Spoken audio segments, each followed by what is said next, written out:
Martedì 26 gennaio, San Tito, è il 26esimo giorno dall'inizio dell'anno, ne mancano 340 al termine. Il sole sorge alle 7.39 e tramonta alle 17.08. La luna si leva alle 19.59 e tramonta alle 8.40.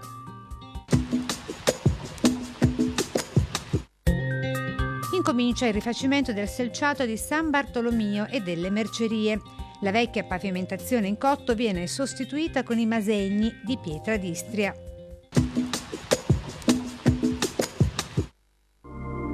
Le previsioni per domani. In montagna e sulle zone pedemontane cielo generalmente poco nuvoloso al mattino per passaggi di nubi alte.